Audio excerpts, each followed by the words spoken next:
안녕하세요. 좋은 하루 보내세요. 저희 채널이 마음에 드셨다면 좋아요와 구독 부탁드려요. 여러분의 응원이 힘이 된답니다. 자, 이제 실화를 하나 들려드릴게요. 오랜 친구와 조용히 만나고 돌아왔을 때 현관불이 켜져 있고 문 뒤에서 따뜻한 집의 온기가 나를 기다리고 있을 줄 알았다. 대신 내 삶이 쓰레기처럼 상자에 담겨버려진 것을 발견했다. 내 스탠드 등은 현관 매트 위에 옆으로 누워 있었고 내 여행 가방은 반쯤 열린 채 관목 옆에 놓여 있었다. 모든 것 위에 나와 아들 민준이가 함께 찍은 사진 액자에 테이프로 붙여진 접힌 종이가 있었다. 6단어. 아무런 경고도 설명도 없이 그저 조용한 삭제였다. 그리고 그 순간 나는 배신보다 더 깊은 일이 일어났음을 깨달았다. 단순히 쫓겨난 문제가 아니었다. 2번 생각할 겨를도 없이 대체된 것이었다. 자신의 집문 앞에서 더 이상 자신이 속하지 않는다는 것을 깨달아 본 적이 있는가? 그날 저녁 공기는 고요했다. 마치 폭풍 전의 침묵처럼. 며칠 전 나는 오랜 친구를 만나러 서울 근교에 잠시 다녀왔을 뿐이었다. 드라마틱한 일도 다툼도 링거링 텐션도 없었다. 적어도 내가 느꼈던 바는 그랬다. 내가 떠날 때 집은 평화로웠다. 민준이마저 차에서 나를 안아주었다. 며느리 예나는 정원에 물을 주겠다고 했다. 하지만 승차 공유 차량에서 내려 차도에 발을 디뎠을 때 무언가 잘못되었다는 느낌이 들었다. 현관불은 꺼져 있었다. 창문들은 어두웠다. 그리고 그것을 보았다. 내 여행 가방이 플라스틱 수납함 옆에 가지런히 놓여 있었다. 그 위에는 수십 년 전에 내가 직접 바느질했던 베개가 놓여 있었는데 가장자리는 세월의 흔적으로 닳아 있었다. 내 스탠드 등 액자에 담긴 2장의 사진. 한 장은 돌아가신 남편 영호 씨의 사진. 다른 한 장은 민준이가 대학생이던 시절 우리 셋의 사진. 그리고 그 옆에는 한 번 접혀 자석 아래 고정된 쪽지가 있었다. 민준이의 글씨체였다. 죄송해요, 엄마. 더 이상 어머니를 위한 자리는 없습니다. 마침표도 서명도 없었다. 나는 한참 동안 꼼짝 않고 서 있었다. 울지 않았다. 문을 두드리지도 않았다. 할 말이 없었다. 나는 조심스럽게 여행 가방을 들어 사진들을 넣고 스탠드 등을 팔 아래 끼웠다. 뒤돌아보지 않고 문에서 멀어져 걸어갔다. 내 발소리는 울리지 않았다. 아무도 커튼을 열지 않았다.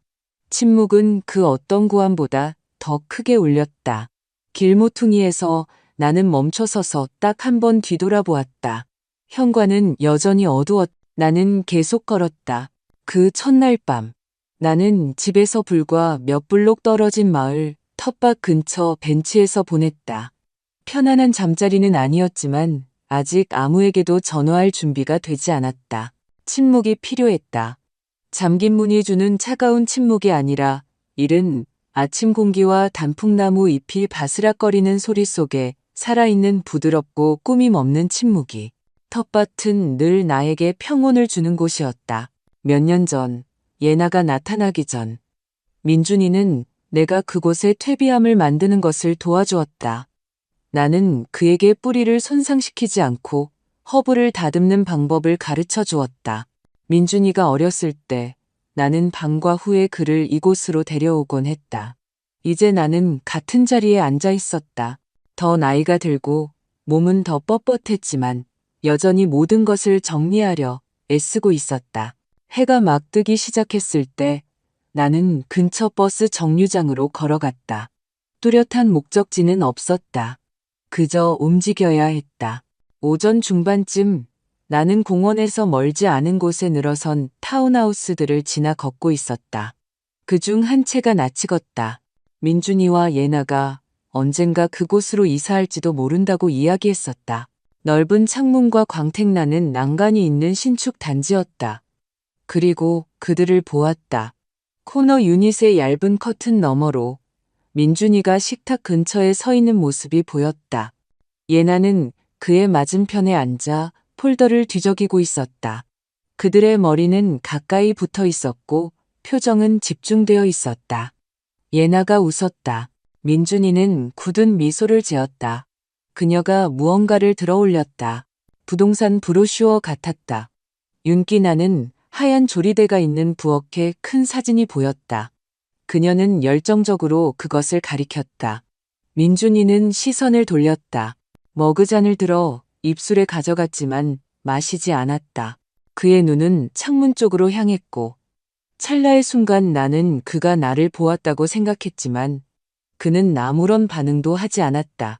어쩌면 아무것도 보지 않았을 수도 있었다. 예나가 다른 말을 하자 민준이는 천천히 고개를 끄덕였다. 그가 10대였을 때 다투기 싫을 때처럼 어깨를 축 늘어뜨렸다.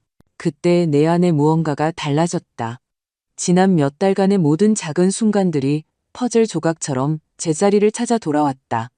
예나가 공과금을 처리하겠다고 고집했던 일, 내가 집 이야기를 꺼낼 때마다 민준이가 대화를 피했던 방식, 그의 이름으로 되어 있지만 우리 집 주소로 오던 이상한 우편물, 그의 목소리 속 작은 망설임들, 나는 징후들을 놓쳤거나 어쩌면 보지 않기로 선택했을지도 모른다. 나는 커튼이 바람에 스치듯 살짝 움직일 때까지 그 자리에 서 있었다. 발걸음은 무거웠다. 지쳐서가 아니라 아직 이름 붙일 수 없는 무언가의 무게 때문이었다. 그날은 대치도 유리창을 두드리거나 문을 통해 소리치는 일도 없었다. 그저 내 등 뒤에서 의도적인 무언가가 펼쳐졌다는 조용한 깨달음뿐이었다.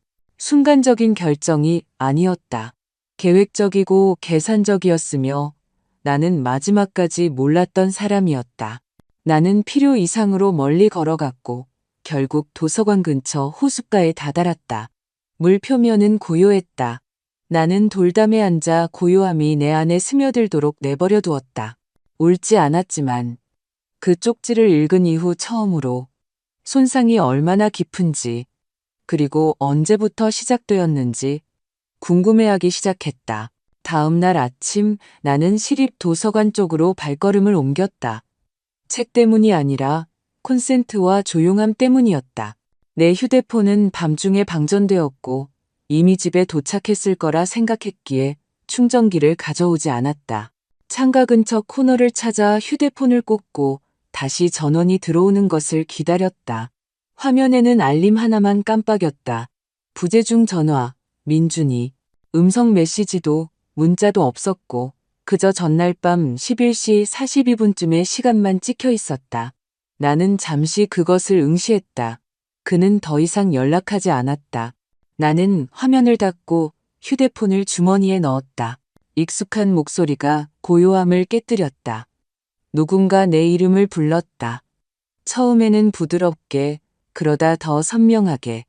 돌아보니 정은 씨였다. 거의 6년 만에 만나는 사이였다. 그녀는 내가 법률보험 심사 분야에서 일할 때 동료였다. 똑똑하고 날카로운 입담을 가졌으며 돋보기로 약관을 읽고 마감 기한을 한 번도 놓치지 않는 그런 여성이었다. 그녀는 늘 자신감을 갑옷처럼 두르고 있었다. 우리는 잠시 포옹했다. 그녀는 나에게 무슨 일로 왔는지 물었다. 나는 그냥 시간 때우러 왔다고 모호하게 대답했다. 그녀는 내가 아직 털어놓을 준비가 되지 않았다는 것을 감지하고 고개를 끄덕였다.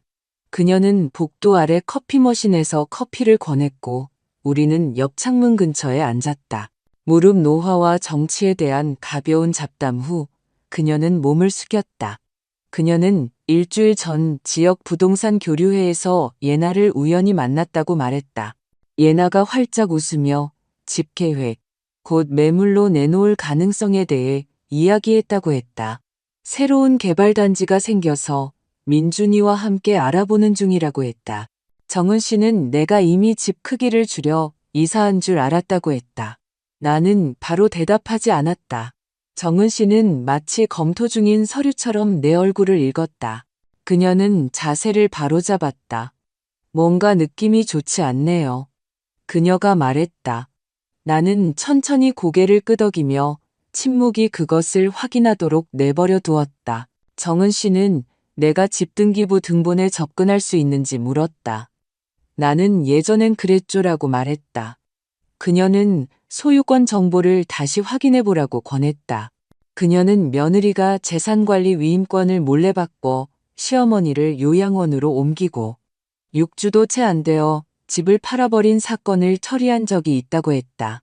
나는 얼굴에서 핏기가 가시는 것을 느꼈지만 두려워서가 아니라 깨달음에서였다. 나는 너무 많은 순간들을 흘려보냈다. 예나가 수도세 관리를 자청한 일, 민준이가 보험 통지서를 나에게 건네주는 것을 잊은 일, 지난 봄에 사라진 수표책. 그것들은 사고가 아니었다. 정은 씨는 도와주겠다고 제안했다. 그녀는 여전히 복잡한 가족 관계 속 여성들을 위해 시간제로 컨설팅을 하고 있었다. 그녀는 너무나 많은 어머니들이 서류 작업과 예의 바른 거짓말 때문에 자신의 집에서 밀려나는 것을 보아왔다. 그녀는 내게 명함을 건넸지만 나는 이미 집에 있는 오래된 공책에 그녀의 전화번호를 저장해 두었다.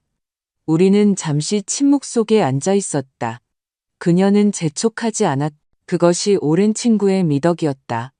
설명 없이도 공간을 내어주는 것. 그날 늦게 나는 우체국으로 가서 작은 우편 사서함을 빌렸다. 내 이름, 내 주소. 비록 연방 건물 안에 금속 서랍일지라도 예나나 민준이가 여전히 주장하려 할지 모르는 어떤 것을 재전달받을 곳이었다. 그날 저녁 내가 입소한 쉼터 밖으로 햇빛이 보도에 길게 드리워지는 것을 바라보면서 슬픔과는 다른 무언가를 느꼈다. 일종의 조용한 명확함. 폭풍은 아직 끝나지 않았다. 하지만 이제 나는 마침내 그 폭풍을 마주할 준비가 되었다. 열쇠는 여전히 작동했다. 나는 5년 넘게 내 오래된 작업실에 발을 들여놓지 않았다. 하지만 어쩐지 내 손은 열쇠를 돌리는 방식, 잠금 장치의 약간의 저항, 그리고 휘어진 문을 열기 위한 부드러운 밀어내기를 기억하고 있었다. 오래된 서점 위 2층 공간은 예전에 남편 영우 씨가 돌아가신 후 집이 너무 많은 추억으로 가득 차서 내가 시간제로 보험 청구 컨설팅을 할 때 고객들을 만나던 곳이었다. 나는 이곳의 임대 계약을 일종의 조용한 은신처로 유지하고 있었다. 나와 정은 씨 외에는 아무도 이곳에 오지 않았다. 공기에서는 시간이 그 안에 겹쳐진 듯한 냄새가 났다. 먼지와 레몬 오일, 희미한 프린터 잉크 냄새, 그리고 서랍에 넣어두었던 라벤더 향. 주머니에 마른 라벤더 향. 나는 천천히 걸으며 책장 가장자리를 만지고 한때 다른 누구의 도움도 없이 혼자 남겨진 과부들을 위해 보험 서류와 연금 서류를 정리하던 오래된 책상을 손가락으로 쓸었다. 뒷 캐비닛에서 마닐라 폴더 더미와 빛바랜 머그잔 아래에서 나는 필요한 것을 찾았다.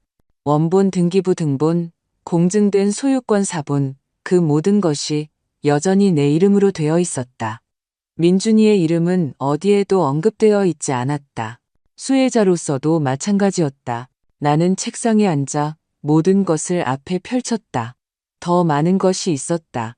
나는 영우 씨와 내가 집을 샀을 때 작성했던 공동 소유권 계약서를 찾았다. 거기에는 우리 중 한 명이 사망할 경우 다른 한 명이 완전한 권리를 유지한다고 명시되어 있었다. 민준이는 추가된 적도 논의된 적도 없었다. 우리는 그가 우리 삶을 물려받는 것이 아니라 자신만의 삶을 만들기를 원했다. 그리고 습관적으로 보관해 두었던 공과금 영수증 더미가 나왔다. 수도, 전기, 쓰레기. 나는 집에서 가져온 가장 최근 것들을 훑어보았다. 모두 이제 예나 앞으로 되어 있었다. 내 이름은 깨끗하게 지워져 있었다. 점진적인 것이 아니었다. 빠르고 조용하고 외과 수술처럼 정교했다. 위조된 서명이 있는 공과금 청구 양식 사본이 한 봉투 맨 위에 놓여 있었다. 내 필체가 아니라는 것을 알 수 있었다. 그들은 이미 나를 대체하는 과정을 시작한 것이었다. 집에서뿐만 아니라 서류상으로도 마치 내가 존재한 적이 없었던 것처럼 나는 울지 않았다. 대신 일어나 책상 아래에 보관하던 작은 방화 금고를 열고 등기부 등본과 오래된 계약서를 안에 넣었다. 내 신분증 사본과 여전히 내 이름으로 부동산이 기재된 마지막 세금 보고서도 추가했다. 그러고는 잠갔다. 나는 다시 한번 방을 둘러보았다. 여기에는 민준이 사진이 없었다. 그저 영우 씨와 내가 모금 행사에서 찍은 사진뿐이었다. 둘 다 웃고 있었고 둘 다 삶의 한가운데 있었다. 나는 조용히 문을 닫았다. 문이 닫힐까봐 두려워서가 아니라 신성한 무언가가 방금 더럽혀졌기 때문이었다. 그들은 내가 끝났다고 생각했지만 내가 여전히 무엇을 가지고 있는지 전혀 몰랐다. 법적으로뿐만 아니라 기억 속에서, 결심 속에서, 그리고 증거 속에서. 다음 날 아침 나는 코트 아래 봉투를 단단히 쥐고 정은 씨 사무실 앞 횡단보도에 조용히 서 있었다. 주변 도시에는 움직임으로 활기가 넘쳤다. 사람들이 커피잔을 들고 이어폰을 낀 채 지나갔다. 회의, 심부름, 그리고 내가 손에 든 것과는 전혀 다른 생각들을 하고 있었다. 그들은 내가 천천히 그리고 의도적으로 지워졌다는 것을 몰랐지만 나는 알고 있었다. 정은 씨는 그 익숙한 단호한 표정으로 나를 맞이했다. 그녀의 사무실은 여전히 라벤더 오일과 복사지 냄새가 났고 내가 기억하는 그대로였다. 나는 아무 말 없이 서류들을 그녀의 책상 위에 놓았다. 집 등기부 등본, 수십 년 전의 공동 소유권 계약서, 위조된 공과금 청구서, 세금 서류. 그들이 나에게서 잘라내려 했던 내 삶의 조각들. 정은 씨는 눈 하나 깜빡하지 않았다. 그녀는 모든 페이지를 훑어보고 천천히 2번 뒤로 넘겨본 다음 의자에 기대어 앉았다. 이것은 실수가 아닙니다. 그녀가 말했다. 그들은 당신을 내쫓기 위한 기반을 다지고 있고 당신이 맞서 싸우지 않을 것이라고 생각하는 것 같아요. 그녀의 말은 아프지 않았다. 그저 오랫동안 비어있던 공간에 자리 잡았다. 한때 행동하고 위험을 계산하고 확신을 가지고 말했던 나였던 공간에 그녀는 휴대폰을 집어들고 누구에게 부탁했다. 몇 분 안에 그녀는 최 변호사라는 이름을 얻었다. 은퇴한 상속 전문 변호사로 과거에는 노년 여성들의 자산 보호를 전문으로 했다고 했다. 정은 씨에 따르면 그녀는 계약서만 읽는 것이 아니라 사람을 읽는다고 했다. 이틀 후 나는 최 변호사의 사무실 현관에 서 있었다. 집은 작고 깔끔하며 조용했다. 하얀 나무 그네가 산들바람에 흔들리고 앞 창문의 커튼은 누군가 방금 지나간 것처럼 움직였다. 최 변호사는 침착하게 고개를 끄덕이며 나를 안으로 안내했다. 그녀는 나보다 나이가 많았다. 아마도 5살 정도. 짧은 은발의 공간을 장악하기 위해 채울 필요 없는 존재감을 가지고 있었다. 나는 모든 것을 그녀에게 건넸다. 그녀는 천천히 읽었다. 그녀의 눈은 외과 의사의 손처럼 움직였다. 다 읽었을 때 그녀는 손가락을 모아 가지런히 말했다. 이 모든 것이 당신이 여전히 유일한 법적 소유자라는 사실을 바꾸지는 않습니다. 공과금 이체, 우편물 재전송, 디지털 주소 변경. 이는 정황적인 증거일 뿐입니다. 합법적인 소유권 이전이 아닙니다. 하지만 그들이 이를 이용해 매각이나 재융자를 시도한다면 그것은 사기가 됩니다.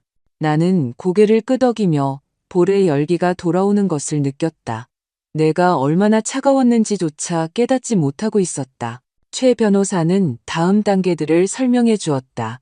공식적인 법적 중지 요구서, 관할구청에 모든 시도된 거래에 플래그를 지정하도록 통지, 승인되지 않은 소유권 이동을 지연시키는 부드러운 제한을 포함한 문서 제출. 극적인 것은 아니었지만 효과적이었다. 우리는 그날 모든 것을 인쇄했다. 나는 흔들리지 않는 펜으로 서명했다. 정은 씨는 민준이의 사무실과 예나의 마지막 직장 주소로 봉인된 봉투 하나씩을 배달하도록 퀵서비스를 안파했다. 최 변호사는 또한 동네 주민회에 보호 비망록을 제출할 것을 제안했다. 이 단계는 지역 공인중개사와 은행의 나로부터 나오지 않은 집에 대한 어떤 주장도 신중하게 처리되어야 한다고 알리는 것이었다. 그들을 즉시 멈추지는 못하겠지만 그들의 진행을 늦출 수는 있을 터였다. 그날 오후 나는 최 변호사 사무실 복도에 서서 차를 기다리고 있었다. 옷걸이 근처에 걸린 거울을 흘끗 보았다. 피곤해 보였다. 하지만 내 눈 뒤에는 새로운 무언가가 자리 잡고 있었다. 흔들림 없는 굳건함, 선이 그어져 있었다. 그들은 모든 것을 가져가지 못했다. 그들은 단지 나의 침묵을 당연하게 여겼을 뿐이었다. 그리고 그 실수를 그들은 후회하게 될 것이다. 그 주가 끝날 무렵 모든 편지가 발송되었다. 하나는 퀵서비스로 민준이의 시내법률 사무소로, 다른 하나는 예나의 웰리스 클리닉 사무실로, 그녀가 스케줄 관리와 재정을 담당하는 곳이었다. 또 다른 사본은 구청에 제출되어 플래그가 지정되고 봉인되었다. 그날 아침 여행 가방을 들고 집을 나선 이후 나는 그들 중 누구와도 한마디도 하지 않았다. 그러던 조용한 수요일 오후 내 휴대폰이 울리기 시작했다. 민준이의 이름이 화면에 깜빡였다. 나는 그냥 울리게 내버려 두었다. 또 다시, 또 다시. 음성 메시지도 문자도 없었고 그저 내가 방심한 틈을 타잡으려 하는 듯 반복되는 전화뿐이었다. 6번째 시도쯤 마침내 예나에게서 문자가 왔다. 짧고 날카로웠다. 굳이 이렇게까지 할 필요 없었잖아요. 나는 그 메시지를 한참 동안 응시했다. 답장하지 않았다. 하지만 그날 밤 늦게 나는 한 줄을 보냈다.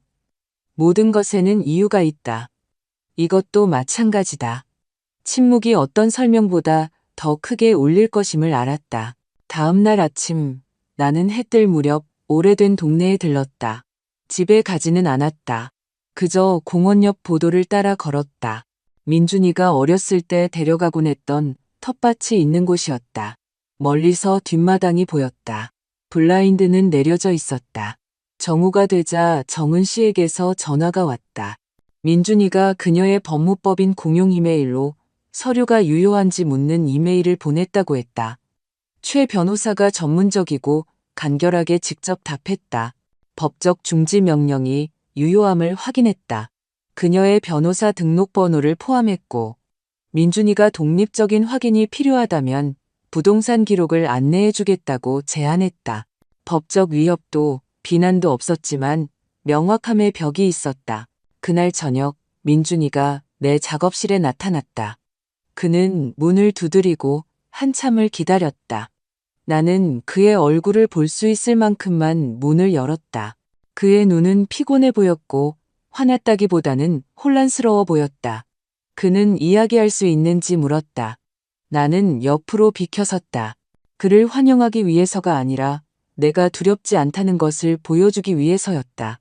그는 창가에 서서 내 테이블 위 서류 더미를 내려다보았다. 그는 모든 것을 알지 못했다고, 예나가 내가 쉬어야 한다고 생각해서 주도했다고, 이렇게까지 일이 커질 줄은 몰랐다고 말했다. 나는 끼어들지 않았다. 마침내 나는 한 가지를 물었다. 엄마로서가 아니라 더 잘 알았어야 할 성인 남자에게 말하는 여자의 입장에서였다. 왜 예나를 막지 않았니? 그는 바닥을 보았다. 그의 대답은 천천히 나왔다. 갈등을 원하지 않았으니까요. 그게 더 쉬웠으니까요. 어머니가 이렇게 반발할 줄 몰랐으니까요. 그것은 잔인함이 아니었다. 비겁함이었다. 그는 나보다 예나를 선택한 것이 아니었다. 그는 불편함 대신 침묵을 선택했다. 그리고 나는 그것이 그 자체로 일종의 배신이라는 것을 깨달았다. 그는 이제 자신이 할 수 있는 일이 있는지 물었다. 나는 그에게 편지들이 발송되었고 경고들이 접수되었으며 소유권이 더 이상 취약하지 않다고 말했다. 집은 더 이상 문제가 되지 않는다고. 모든 것을 말하지는 않았지만 충분히 말했다. 그가 떠날 때 나는 조용히 문을 닫았다. 분노도 슬픔도 없이 그저 조용한 확신. 가족이라는 환상을 이미 잃고 그 자리에 더 굳건한 무언가를 찾았을 때 가지는 종류의 확신이었다. 바로 자신. 다음 며칠은 민준이나 예나에게서 아무런 소식 없이 흘러갔다. 나는 사과를 기대하지 않았고 이해를 기대하지도 않았다. 하지만 나는 움직임, 반응을 그리고 그것이 나타났을 때 그것은 계산된 것이었다. 토요일 아침 퀵서비스가 도착했다. 내 이름이 깔끔하게 타이핑된 하얀 봉투, 반송 주소는 없었다. 안에는 나에게가 아니라 민준이와 예나에게 보내진 부동산 회사의 편지가 있었다. 집의 매각 전 평가를 위한 서류를 요청하는 내부문의 양식의 사본도 포함되어 있었다. 우리 집. 나는 당황하지 않았다. 그저 정은 씨에게 전화했다. 그녀는 1시간 후 내 작업실에서 나를 만났고 편지를 스캔하고는 낮게 욕설을 내뱉었다. 우리 둘 다 이것이 무엇을 의미하는지 알았다. 그들은 시스템을 시험하려 했다. 최 변호사가 설정한 경고들을 무시하고 어쩌면 시스템의 누군가가 알아채지 못하기를 바라는 조용한 시도였다. 또 다른 그림자 같은 움직임이었다. 정은 씨는 준비되어 있었다. 그녀는 최 변호사에게 전화했고 서류를 전달했다. 몇 시간 만에 최 변호사는 부동산 사무실에 2차 제안을 접수하고 해당 공인중개사에게 법적 통지를 직접 보냈다. 집에 대한 추가 문의는 내 직접적인 승인이 필요하며 공증되고 인증되어야 했다.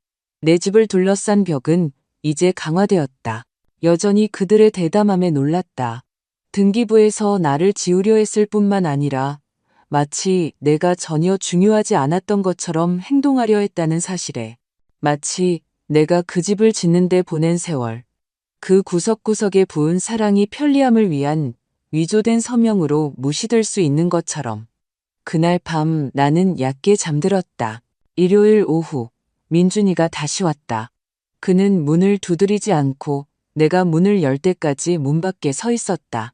그의 눈에는 이번에는 더 굳건한 무언가가 담겨 있었다. 절박함이라기보다는 전략 같은 것. 그는 이야기할 수 있는지 물었다. 나는 고개를 끄덕였지만 안으로 들어오라고 하지 않았다. 그는 현관에 서 있었다. 예나가 실수를 했다고, 일이 너무 빨리 진행되었다고, 그녀가 내가 보복하여 모든 것을 공개할까봐 두려워했다고 말했다. 그는 계속 오해, 간과, 의사소통 부재와 같은 단어들을 사용했다. 나는 별말하지 않았다. 침묵이 어떤 논쟁보다 더 강력하게 작용하도록 내버려 두었다. 그러고는 그날 처음으로 그의 눈을 똑바로 쳐다보고 이 모든 것이 시작된 이래로 내가 담아두었던 말을 했다. 너는 알았어. 너는 항상 알았어. 그리고 내게 이득이 되니까 그냥 내버려뒀지. 그는 반박하지 않았다. 그는 이렇게까지 되기를 원치 않았다고, 피곤하다고. 나와 예나 사이에서 서 있는 것이 불가능하다고 말했다. 그 순간 내 안에 무언가가 영원히 바뀌었다. 마침내 나는 그것을 분명하게 보았기 때문이었다. 그는 조종당한 것이 아니었다. 그는 덫에 걸린 것이 아니었다. 그는 선택을 한 것이다. 나를 미워해서가 아니라 나와 함께 서는 것이 용기를 필요로 했기 때문이다. 그리고 편안함이 용기보다 더 쉬웠다. 나는 와줘서 고맙다고 말했다. 그러고는 문을 닫았다. 분노로도 쓰라림으로도 아니었다.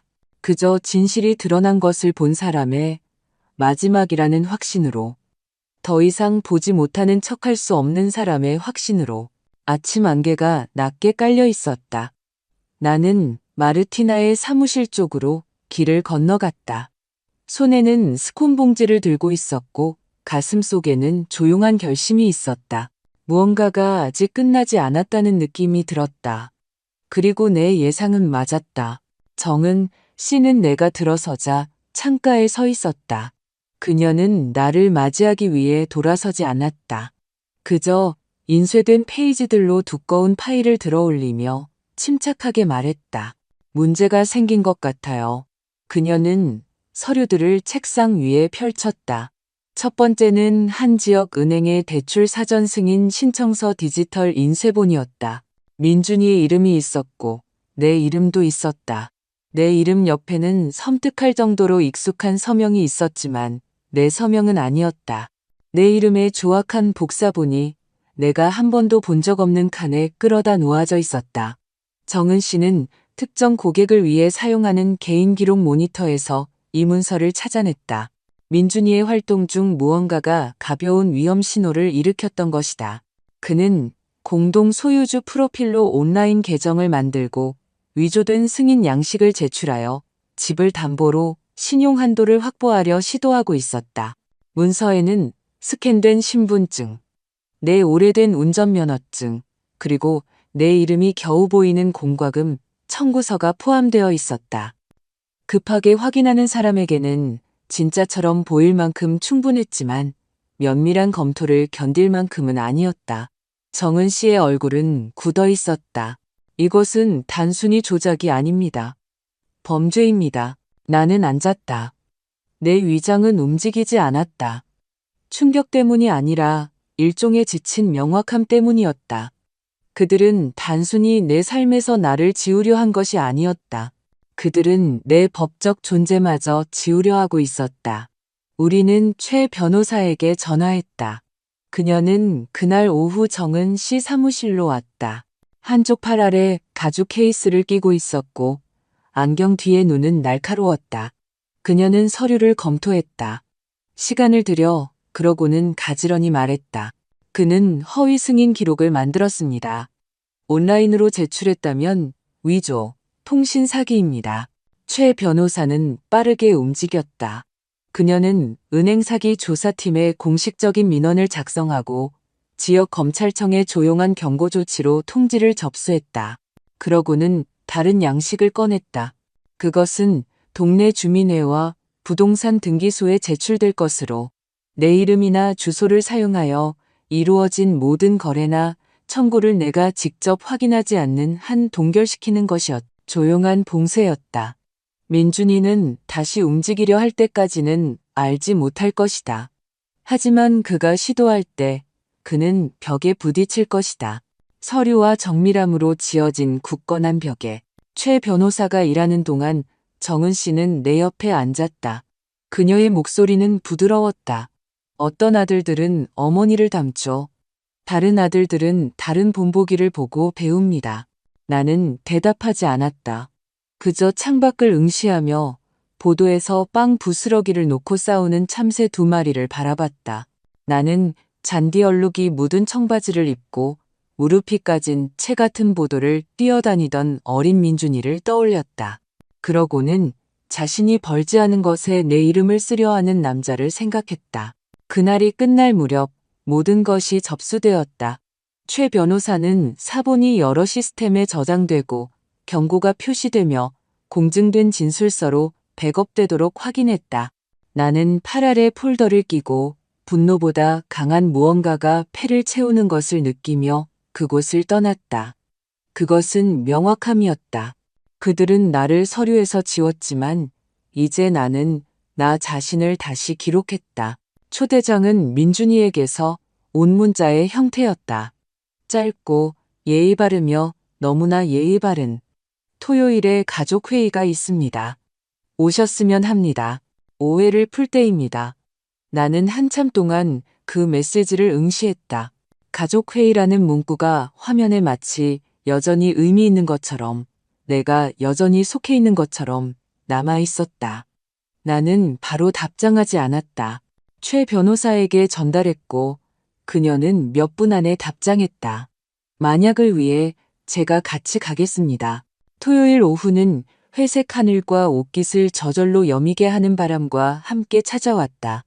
최 변호사는 그녀의 실용적인 남색 세단으로 나를 데리러 왔다. 그녀는 서류 가방과 침착한 존재감, 그리고 공증되고 제본된 법적 중지 명령서, 사본을 가지고 있었다. 집은 내가 기억하는 그대로였다. 하얀 덧문, 빨간 문, 추위와 씨름하는 페투니아로 가득 찬 화분. 하지만 모든 것이 다르게 느껴졌다. 마치 다른 사람의 손으로 지어진 내 삶의 복제품 속으로 걸어 들어가는 것 같았다. 거실은 무대처럼 꾸며져 있었다. 문자 그대로였다. 쿠션은 부풀려져 있었고 양초가 타오르고 있었으며 테이블 위에는 치즈 플레이트가 놓여 있었다. 예나는 몸에 딱 맞는 스웨터를 입고 벽난로 옆에 서 있었다. 그녀의 미소는 너무나 넓게 퍼져 있었다. 민준이는 우리와 악수하며 나와 최 변호사 사이를 번갈아 쳐다봤다. 그는 긴장한 듯 보였다.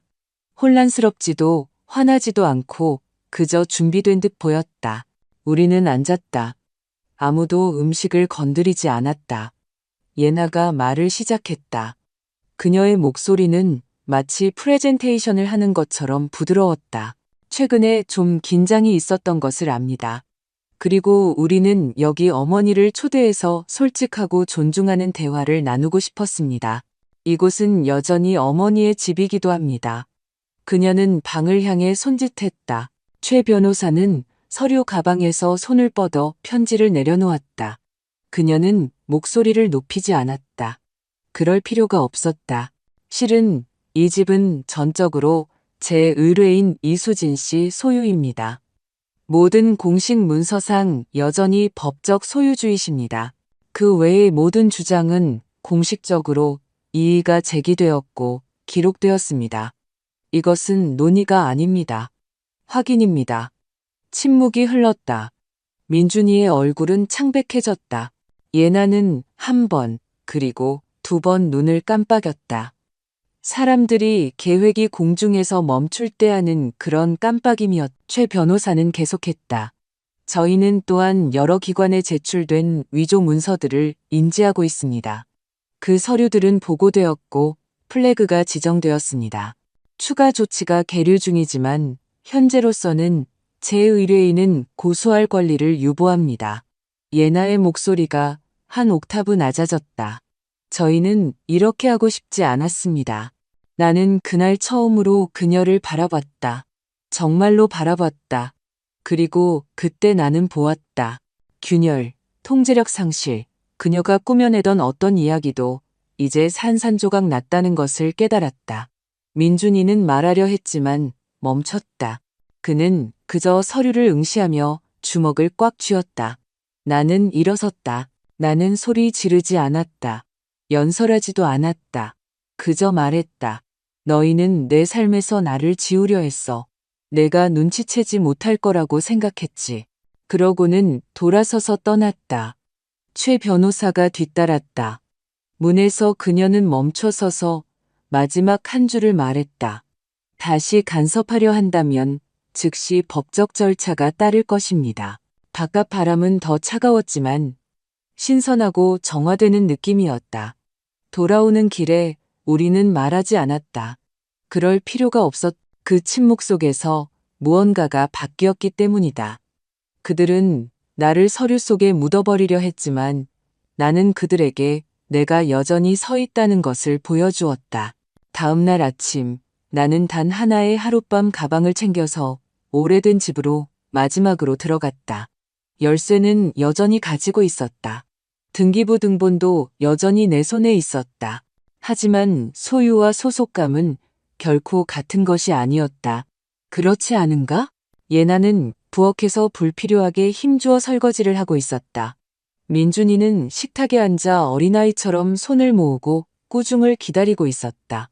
그들은 말하지 않았다.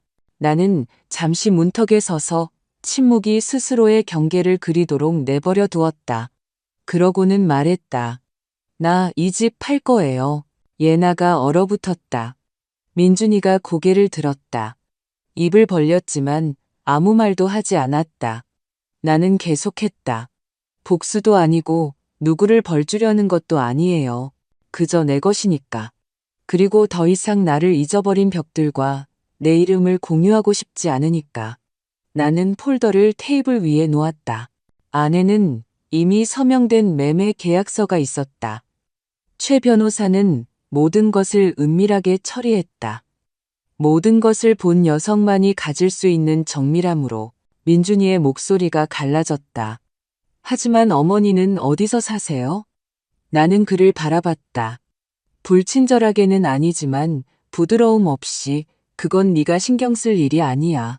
그는 눈을 깜빡이고 시선을 내렸다. 예나는 내 눈을 마주치지 않았다.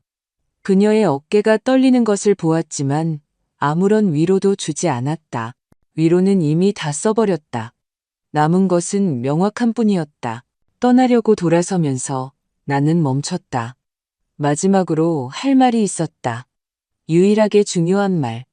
매각 대금은 너희 주머니로 들어가지 않을 거야. 나는 예나의 자세가 굳어지는 것을 지켜봤다. 민준이는 천천히 숨을 내쉬었다. 나는 계속했다. 전액을 재단에 기부했어요. 가족에게 조작당하고 버려지고 침묵당한 60대 이상 여성들을 위한 기금이에요. 그들이 법적 지원, 주거, 그리고 존엄성을 찾도록 도울 거예요. 나는 목소리를 높이지 않았다. 움츠리지도 않았다. 정은 씨가 이사장을 맡을 거고 최 변호사가 준수를 감독하기로 했어요. 이 집은 한 가족을 만들었지. 하지만 사랑이 조건적이 되면 가족은 무너지는 법이야. 그래서 나는 이 집을 놓아줄 거야. 협박도 논쟁도 없이 그저 단순한 사실이었다. 너희는 나를 밀어내면서 공간을 만들었지. 이제 나는 그 공간을 필요로 하는 다른 누군가를 위해 만들 거야. 나는 대답을 기다리지 않았다. 밖으로 나와 조용히 문을 닫고 마치 내 것이 아니었던 것처럼 길을 걸어 내려갔다. 내가 안에 있는 동안 해가 떠올랐다. 그때까지 알아채지 못했다. 보도는 이른 서리로 반짝였고 내 숨결은 공기 중에 김을 서렸지만 나는 따뜻함을 느꼈다. 몇 년 만에 처음 느껴보는 따뜻함이었다. 나는 울지 않았다. 뒤돌아보지도 않았다. 대신 휴대폰을 열어 새 아파트의 주소를 찾아봤다. 작고 조용하고 내 것이었다. 그러고는 최 변호사가 작성한 보도 자료를 전송했다. 재단은 그 주에 공개될 예정이었다. 지역 소식지 뒷면에 실리는 조용한 발표. 화려한 것은 아니었지만 누군가는 그것을 읽을 것이라는 것을 알았다. 그리고 그들이 그 감정, 즉 분노가 아니라 상실감을 느꼈으면 하고 바랐다. 내가 그들에게서 무언가를 빼앗아서가 아니라 그들이 무엇을 버렸는지 마침내 이해했기 때문에. 아파트는 작았지만 아침 햇살로 가득했다. 내 침실 창문은 동쪽을 향하고 있었고 매일 아침 해돋이는 창틀 위로 조용한 약속처럼 쏟아졌다. 나는 모든 것을 단순하게 유지했다. 창가의 작은 독서용 의자, 몇 년 전 바다에서 혼자 찍은 액자 사진 한 장, 토분에 심은 라벤더 한 그루. 나는 그것을 자비라고 이름 붙였다. 텔레비전은 없었고 라디오만 있었다. 저녁에는 주로 재즈와 일기예보를 들으며 지역 방송을 켰다. 처음에는 고요함이 낯설었다. 비어있다는 느낌이 아니라 그저 새로웠다. 매일 아침 나는 차를 마시고 걷기용 신발끈을 묶고 밖으로 나섰다. 단지 뒤편의 길은 낮은 소나무 숲으로 둘러싸인 좁은 오솔길로 이어졌다. 나는 매일 같은 길을 걸었고 골든 리트리버와 함께 반대 방향으로 조깅하는 여성에게 손을 흔들었다. 우리는 말을 주고받지 않았지만 몇 주 그녀가 먼저 미소를 지었다. 어떤 날은 정은 씨가 방문하여 페이스트리를 가져오고 재단의 초기 반응에 대해 이야기했다. 기부금은 적었지만 꾸준했다. 유타에 사는 한 여성에게서 편지가 도착했다. 그녀는 교회 소식지에서 기금에 대해 읽었다고 했다. 그녀의 이야기는 너무나 익숙했다. 그녀는 존재해 주셔서 감사합니다라고 썼다. 나는 2번 읽었다. 오래된 집은 공식적으로 팔렸다. 예나와 민준이는 최 변호사가 접수한 서류에 따라 소유권 이전 전에 이사했다. 그들은 다시 연락하지 않았다. 전화도 문자도 없었다. 침묵은 내가 예상했던 것처럼 아프지 않았다. 더 이상 버려졌다는 느낌이 들지 않았다. 공간이라는 느낌이었다. 저녁에는 글을 쓰기 시작했다. 형식적인 것이 아니라 부드러운 갈색 표지의 공책에 기억과 생각을 엮은 페이지들이었다. 때로는 내 어린 시절에 대해 썼다. 다른 때에는 침묵에 대해 썼다. 누가 그것을 쥐고 있느냐에 따라 무기가 되기도 하고 피난처가 되기도 하는 침묵에 대해. 어느 날 오후 시내 여성단체에서 전화가 왔다. 누군가 내 이름을 알려주었다고 했다.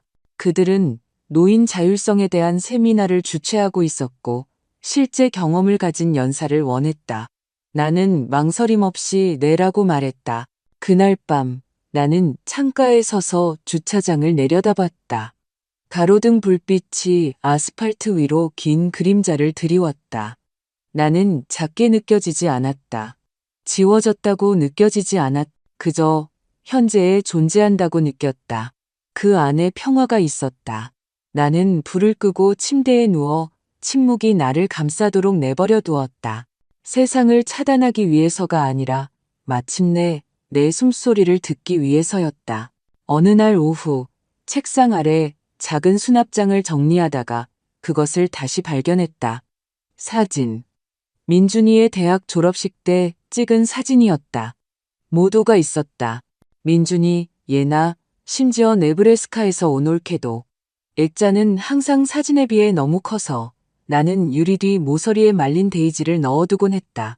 하지만 이번에 내 눈길을 사로잡은 것은 사진의 가장자리였다. 전에는 알아채지 못했거나 어쩌면 거부했을 수도 있었다. 누군가 사진을 잘라낸 것이었다. 내 얼굴이 깨끗하게 잘려 있었다. 찢어지거나 구겨진 것이 아니라 마치 내가 그들 옆에 서 있었던 적이 없었던 것처럼 외과적으로 제거된 것이었다. 나는 한참 동안 그것을 응시했다. 충격 때문도 슬픔 때문도 아니었다. 그저 깨달음 때문이었다. 울지 않았다. 버리지도 않았다. 그저 사진을 꺼내 천 주머니에 넣고 옷장 뒤편에 보관하던 나무 상자에 집어넣었다. 그 상자 안에는 오래된 열쇠들, 민준이가 초등학교 5학년 때 받은 받아쓰기 대회 리본, 그리고 민준이의 아이가 서명한 생일 카드 한 장이 있었다. 할머니에 대한 언급은 없었고 그저 풍선을 그린 크레용 그림뿐이었다. 나는 상자를 조용히 닫았다.